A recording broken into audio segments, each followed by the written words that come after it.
Good morning. Happy Monday. I hope you had a great weekend. I did. Um, Michelle and I, my buddy, Michelle, in case, for those of you who don't know, we went to the chocolate, what is it called? A chocolate festival? Chocolate festival at Bally's Twin River yesterday. And I had never been, and she had never been. She's like, "Oh, I've been wanting to come to this for like 3 or 4 years." So we went, we got the VIP passes, I know, so we could feel special and important. And what that did was let you in an hour early. Actually, worth the extra $10 or whatever you pay to do that because when we got out, the parking lot was packed. And just to get, we're older now, just to get a little bit closer to the front door, it's worth the $10.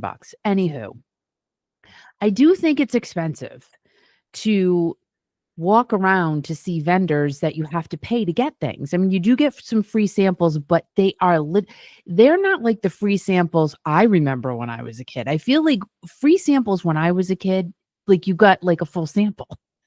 But now, I mean, it's a microscopic piece of something that you can barely even tell, right? And then oh my gosh. All right. So nice. So we had a fun time, right? But all right. So most of the vendors, I'm just trying to back up in my head. I just go with blah, blah. Most of the vendors had their little samples, their little microscopic samples in these little plastic containers with lids on them. So we were used to that, right? And to me, that's wicked sanitary. They're just handing you a little sample, or some of the vendors were, cutting the little microscopic sample and handing it to you, like on a napkin. But one vendor, they were selling cheese. And Michelle's like, "Oh, cheese," right? So we go stand in line for this cheese thing. And the cheese samples are all over these plates. Now, people are, they eating the cheese, they eating the cheese and going to get another piece of cheese, eating another piece of cheese. I'm like, I'm not taking a sample from that. Ew. Like, what if their hands were up their nose or in their pants? Like, I am not taking a piece of cheese from that sample plate. And then, like, they're cutting the cheese. I'm like, "Oh, can I have that one? Oh, no, it's right here on the plate." Oh, freak you. So I'm not. And then the cheese was like $15 for a block of cheese. You can go to Market Basket and listen, Cabot, for those of you who don't know Cabot cheese, because I am a cheeseaholic, Cabot cheese has special cheeses in like the deli section. I'm thinking Market Basket near where they have the deli, right? And they're special, like reserved aged cheeses. What the hell that means? But their extra sharp cheddar there is really good. And it's like 5 and change. So I'm like, no, I'm not doing it. However, I did get some fun things because today everybody is Kicking Al's birthday.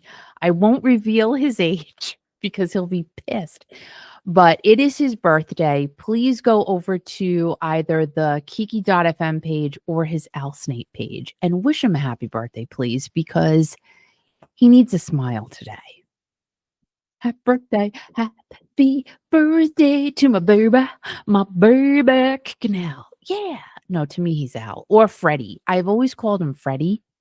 I haven't called him Fred for a long time. Why do I call him Fred? Well, because his name is Alfred. And like for a long time, I thought I was being all cute calling him Fred, and his parents would look at me like, "You're weird." But I don't know. And like I liked frogs, Freddie the Frog. I don't know. Like it's just a thing. But anyway, so to back up a smidge, so I was with Michelle at this chocolate festival. So wish Al happy birthday. Thank you. And okay, so Allison, who played Nellie on Little House on the Prairie, and then the guy who played Almanzo, Dean Butler, I think his name is, they were there signing autographs. Now, mind you, me not thinking you have to pay to take a picture with these people. $40 to now they seem very, very nice. And I'm not taking that away. You got to make a buck while you can, right?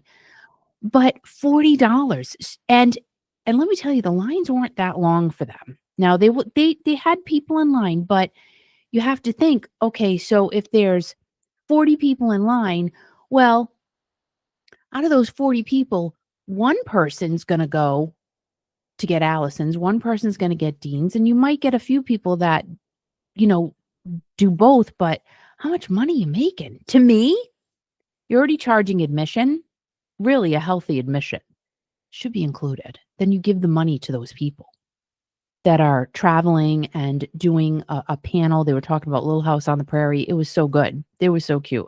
They seemed like very, very nice people. Give them the money. Then charge $5 extra a person and give the money to them so they don't have to. But then it does eliminate long lines of people trying to wait to get their picture with them. I get that, but damn it. $40? I didn't do it. I'm just saying. I didn't do it because I won't. Not paying $40. That's ridiculous. But they're very nice. You could just very nice people. Very nice. Not taking that away from, and there are a lot of people who do it. You know what I mean? I gotta see if I can. Oh, here I am. Okay, let me turn me off. Turn me off. Turn me off. Turn me loose. Yeah, turn me loose. Woo! So there I am. Is anyone here? Yes. Hi, Cindy. Good morning. Tanya says, good morning, Kiki, and happy birthday, Al. Sherry, good morning, you guys. Thank you so much for being here. All right, let's just get into this on this Monday, November 17th, 2025. This is from entertainmentweekly.com. The Osbournes were sent blood and toenails from a woman claiming to be Ozzy Osbourne's daughter after Ozzy passed. Like, what in the what are people thinking? What is wrong with you? Why would you do that? And toenails? Really? I mean, go get your own DNA test done and do that if you want to, but he's gone now, so it's not going to work out. I can't. People are just they got you got time on your hands. The Osbournes have said that after Ozzy's passing, there have been just some crazy things that have happened. Kelly said, we've had quite a few nutters. I like the nutters coming out of the woodwork saying that they're speaking to dad from the grave. She said on their first podcast since his passing. And Sharon said that we had one lady send us her toenails. Kelly came out and said to Jack, oh my God, you missed this. Oh my God, it was a toenail. And then Jack said, did you chew on them? So, leaving it to the Osbournes, at least they're making light of it. But dang, oh my God. Kelly said, some blood, hair, because she's absolutely convinced that she is dad's child. And then Sharon jumped in and said, well, that's because her mom told her. Like, what the heck? Jack said, so we need to do a DNA test. Is that why she sent it? Oh, this is so exciting. We have a new sibling. Now, see, and the fact of him saying that, the woman's probably like, oh my gosh, they're going to accept me into their family. I guarantee it. I guarantee she's all excited. It is just insane. Kelly also said, the ones that get me are the ones that say they're talking to dad from the grave. It really bothers me. I think it's severely inappropriate. I can't imagine what these people get sent, get told, or talked about. Oh my gosh. So there you go on that one. And then Sharon just came out. This is from parade.com. She calls out ex-Black Sabbath manager's plan to release early demos of Black Sabbath. Sharon is continuing to support Black Sabbath months after Ozzy has passed. She just went on social media to share with Black Sabbath fans that she is protesting the release of early Sabbath recordings, a move that is being spearheaded by former manager Jim Simpson. She just posted this on Friday, November 14th, and there was a press release by Jim claiming legal ownership of the demos, and Sharon goes in thorough detail in her recent post to dispute his claims. She also shared screenshots of a copy of an email that she sent Jim on July 2nd, urging the ex manager not to release the early Sabbath recordings. As you know, the band do not want these tapes released, not least as they haven't heard them, despite you saying you would provide copies long ago, Sharon wrote in the email. And she posted that on November 15th, which is this past Saturday. You know that as a band, Black Sabbath don't take things lying down, and you can be assured that if you go ahead with this against the band's wishes, we will take any action where their rights are infringed, both here and in America. And this is her post. In response to Jim Simpson's press release, November 14th of 2025, I am enclosing his original email to Tony Iommi and my subsequent emails to Mr. Simpson. As you can see, my emails to Mr. Simpson were not threatening. I was clearly stating the facts about Black Sabbath's legal position. I wouldn't be messing with Sharon if I were you, Jim. I would I would not. I would not. Sharon is not someone you mess with. Go back. Just go back in the history books. Just saying. Regarding his claim that Big Bear Records is the longest running independent record label in the UK, this is a false claim. Topic Records is a British folk music label. It began as an offshoot of the Workers' Music Association in 1939, making it the oldest independent record label in the world. It still operates today. Big Bear is not even a limited company and does not file open accounts in public.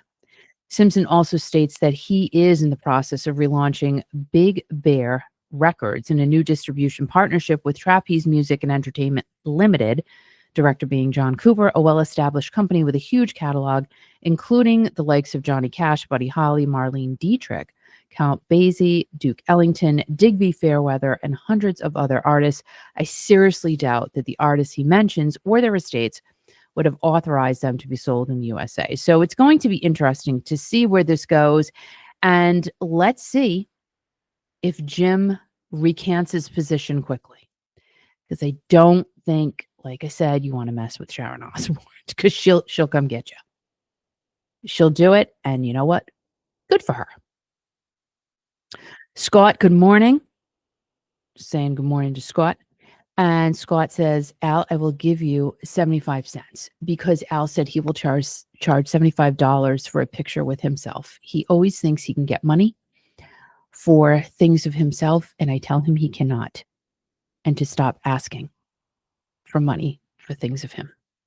And he says no. This is from Ultimate Classic Rock. Kiss turns back time with a powerful Las Vegas show. And there's a video on this article and a set list as well if you want to go check it out, Ultimate Classic Rock. So I guess Saturday night in Vegas, they had a 16-song set. That was their first show, their first electric show in about 2 years.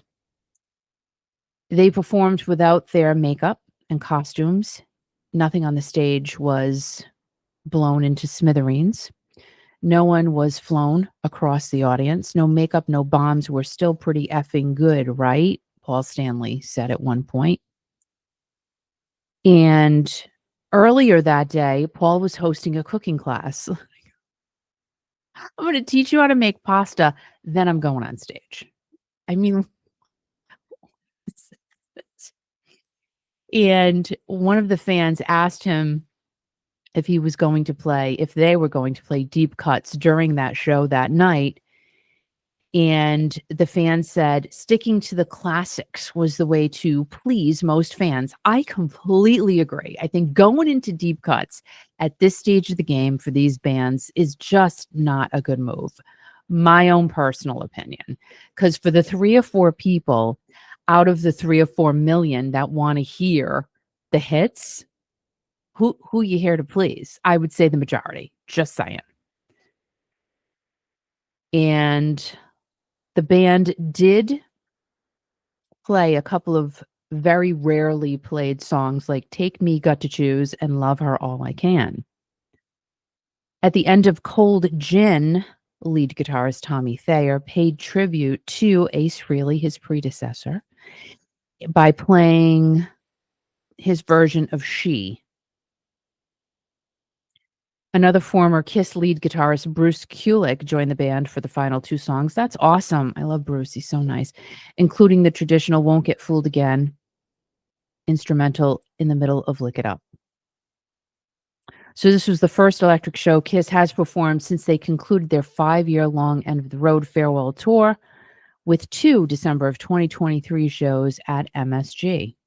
Not something that's put in Chinese food, Madison Square Garden, quite often referred to as MSG. And on Friday night, they performed an acoustic set, which kicked off with a candlelit moment of silence for founding lead guitarist Ace Frehley, who died in October. And Paul, shared some of his memories of Ace. And let's see, I guess this was, I'm not sure when Paul shared these. This might have been before the show, but Paul said, look, it's no secret. We had lots of differences with Ace, lots of differences with Peter, but that's family, right? Families have disagreements. This whole Kiss monument was built with the foundation of those guys. We couldn't have started it without them, and we couldn't continue it with them, but it doesn't change. I mean, Ace was so thrilled with the idea of going to the Kennedy Center. We miss him, and I hope he lived the kind of life he wanted to because he was one of a kind. He was wild, and he did say if his life ended tomorrow, he'd have no regrets because he lived the kind of life he wanted to. That's all we can expect from any of us when it's over. Hopefully, we've had the kinds of lives we wanted. That's what I wish for all of you. Just don't go too soon. So that's what Paul Stanley had said regarding Ace. There was a bunch more. And it's true. That's what we all, I think as we get older, it's so weird, right? You just want to go out on a high note. You want to go out saying, listen, I'm happy. I'm fulfilled. I'm, happy with what I was able to accomplish. If you're not at this point, you better get moving. You better be chopping to it because time's a ticking. It's going faster and faster every single day. Like Al said to me this morning, well, how old are you going to be next year? And I said, I'm not going to be your age, but I am going to almost hit the 6-0 category, which not yet. I'll have one more year after next year. It's just insane. It's just insane to figure out how quickly life is passing us by. And let's see, Fallion, good morning. Thank you for being here. Thank you. Happy Monday to each and every one of you. So this is from sleazeRocks.com. Bret Michaels band bassist Norman Voss and Christopher Carroll performed 4 sets at Northern Neck Regional Jail. Now, Norman, in case you don't know, he does a lot of great stuff. He goes into nursing homes. He plays for anyone and everybody, and he's such a cool cat. Norman Voss. Go and follow him I follow him on Instagram. So let's see. It says that Bret Michaels bassist Norman Voss has been playing live for years during the daytimes at various jails, which I did not know that. And this time he brought along Sleaze Rock's photographer and longtime contributor Christopher Carroll along for the ride as they played 4 sets at the Northern Neck Regional Jail in Warsaw, Virginia on November 13th of this year, 2025. And they posted about it on both of their Facebook pages. I'll just go ahead and read Norman's. Yesterday, Christopher Carroll and I spent the whole day at Northern Neck Regional Jail, 8 a.m. till 4 p.m. I'm telling you, this guy, he does so much. He does not get enough recognition, and he should, because he does a lot of good things with music. A lot of good things to make people happy. That's what it's all about, right? Of course, you got to make money to live, but this guy is always out there trying to make people happy with music. He goes on to say, this is actually the only prison that houses both local and federal prisoners in the country. So terrorists, Mexican mafia, murderers, etc. are here. I'm scared for him. Michael Vick and Chris Brown also did their time here. We played 4 one-hour sets for 2 groups of female inmates and 2 groups of males. It was amazing. My goal was to not just have them watch us play, but to get them involved. For each set, we wrote a song together. The guys told me what chords to play, and we came up with song titles and lyrics. Some of the guys came up and sang with us too. We also had lunch with the chief warden. She told us stories of what she deals with daily that I can't even repeat. But believe me, stay out of jail, people. It's really the best advice of the day. Today, he received an email back from Kate Melton, the programs technician. We can't thank you enough for yesterday. I heard staff talking about seeing smiles on the inmates' faces that they have never seen. You and Chris did more than you probably will ever know. And then I will read a little bit from Chris because, kudos to him too. And he said, Norman Voss has done this for years, but invited me to join him yesterday when he went to play for prisoners. This isn't just a local jail. They also take in federal prisoners that federal marshals bring in.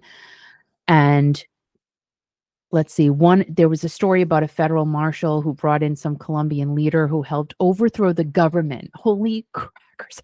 And then ended up in the US accidentally, then happened to off a few people.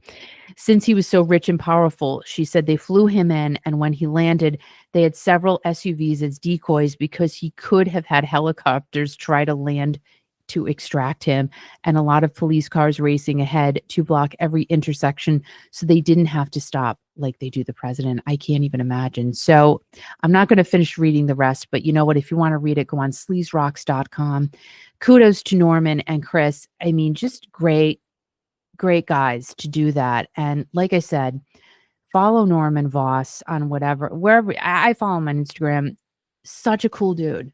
Such a cool guy. Really. Okay. Now listen about the jokes. All right. I couldn't really find any. I'm gonna try and go down here. If I can find one that hits me, all right, I'll do this one. There weren't many. Like it has to make me giggle. And nothing was jumping out at me today. So I'll read this one. A dirty but not so dirty joke. So you're getting one because I feel bad not giving you any because it is Monday. Wah, wah, wah. So I'll give you one. Okay. Ready? What's 6 inches long and has 2 nuts at the end? This is so stupid. Ready? An almond joy. There you go. There's your dirty but not so dirty joke of the day. See, I'm not really giggling. And that's why. Like I got to do the giggle, but oh man, I'm sorry. I hope you're okay with that joke. Oh my gosh. All right, ready? So here was the number 1 song, and I went back in honor of Al's birthday. I mean, he was older in 1971, but I said, "You know what? Let's go back to 1971. What was the number 1 song on this day, November 17th, 1971?" And I was so happy when this song popped up because I didn't know this was the number 1 song. But guess what? It was by Cher. Cher, by Cher. Gypsies, Tramps, and Thieves. That was the number 1 song on this day, November 17th of 1971. Can you even imagine? I love Cher. I love her. I love, love, love her. So, Al, I love you. I hope you have a great day and happy birthday to you. Happy birthday to everything you do. Again, sorry I'm making it about me. Just a little bit though. Thank you for everything you do for me every single day because you do. You put up with me. And that's a feat in itself. So thank you. I hope you have a great day. I hope you have a great birthday. Our daughter is coming down tonight to see her papa, and it'll be nice to spend some time with her. So again, everybody go on either Kiki.fm Facebook page or Al Snape's Facebook page and wish him a happy birthday. It'll take you a second. And please listen to our free app, Kiki.fm, playing the best in classic hits. And also please subscribe to this channel if you haven't already. If you like music and entertainment news, hit the like button and hit the notification bell to let you know every single time I go live. Guys, I hope you have a fantastic Monday because you know why? You're fantastic. You are all freaking fantastic. Right? You know you are. You know you are. And guys, remember, I love you, love you, love you. And I will hopefully Always say hopefully, because you never know. Hopefully. I'll see you soon. Happy birthday, Al. Happy birthday. Love you guys. Bye.